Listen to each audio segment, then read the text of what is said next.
Just like Satan, the globalist elite have many names. Illuminati, New World Order, the Cabal, Goldman Sachs, Rockefeller. When Orwell wrote the book 1984, coincidentally in 1948, he was so horrified of the plan the New World Order elite had for humanity that he wrote a book to warn humanity of the plan. And they subsequently killed him 9 months after the book as a reward for that book. The book 1984 is the globalist plan for humanity in detail. Something they love to do is hide the truth in plain sight. We'll talk about that later.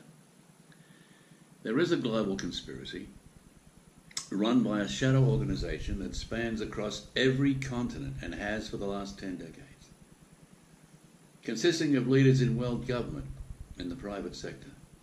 Some call this group the Cabal. The world you live in is the world they want you to think you live in. They start wars, create chaos, and when it suits them, they resolve it.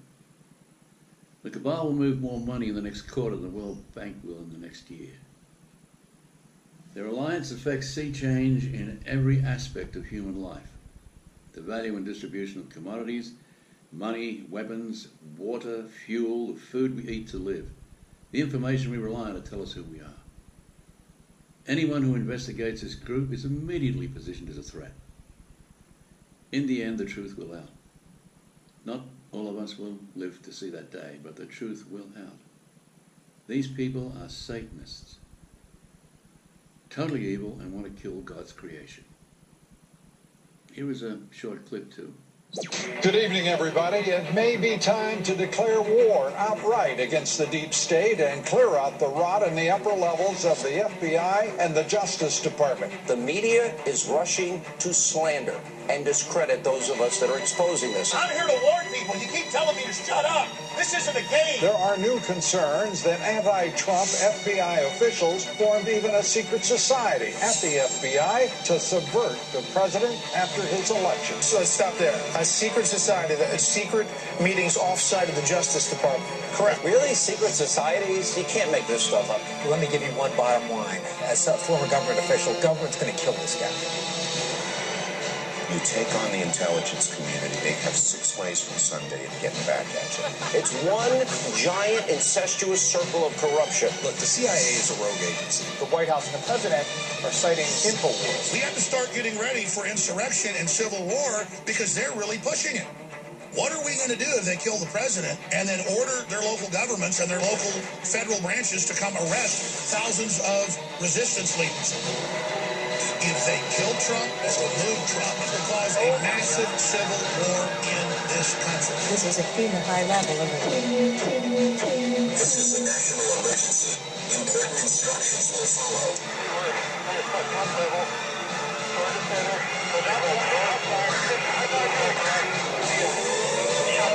Remain calm.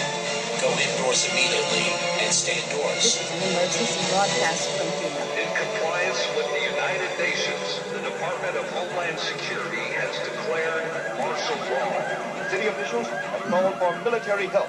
Planes and troops are expected to arrive within the next 2 hours. You've just witnessed a warning from the future. A warning that part of the Republic will become so brainwashed and mentally ill that they volunteer their own energy for the destruction of their own country, livelihood, and prosperity, while being tricked into believing they were righteously saving the world. A lesson in liberal logic from the Twilight Zone. People quite often say to me, well, globalist elite, they're only in America, they're after Trump, and it's in Germany, but in Australia we're pretty safe. No, we're not.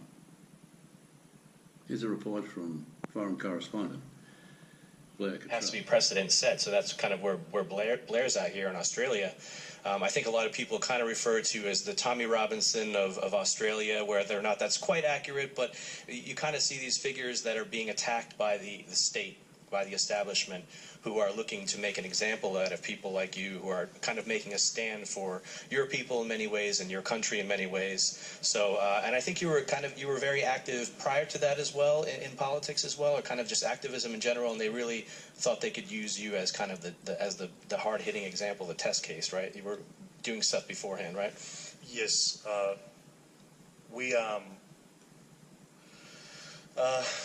We gathered up a lot of popularity. We had a Facebook following of over 120,000 people before Facebook abruptly deleted our Facebook page without any explanation.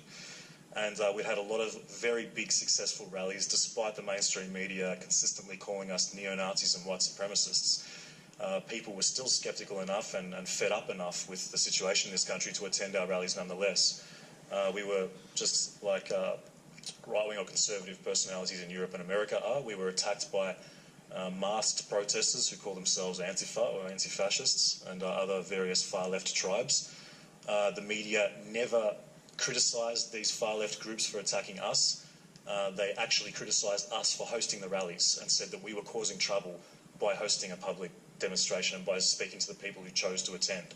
Or if things were very violent, or the left were very violent, and it was impossible for the media to actually completely ignore and detract from that violence, then police commissioners and journalists would just say, oh, both sides were as bad as each other. Even though, like I said, we were just hosting a public demonstration to speak to the people who wanted to attend, we were violently attacked for doing so. But we became very, very popular among the Australian working public and notorious and infamous among the journalistic community and mainstream media. And we attracted a lot of negative attention from politicians as well, especially after we took a banner to a football game here, Australian football, Australian rules football, a banner demanding that the construction of mosques ceases around the towns surrounding Melbourne. Julie Bishop, Foreign Minister, criticised us for that, as well as the President of the Australian Football League himself, Eddie Maguire. I'm pretty sure he's still the President. But we hosted some of, as I said, some of the largest rallies that anyone from our side of politics had successfully hosted pretty much in the history of this country.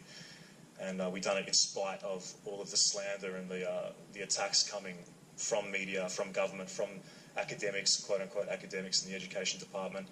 And it was for this reason that I believe, yes, you're correct when you say that we were used, or I was used as an exemplary case. This is what happens when you stand up. You end up in court. You might go to jail. People think it matters who occupies that house. It doesn't. Multinational corporations and criminals run the world.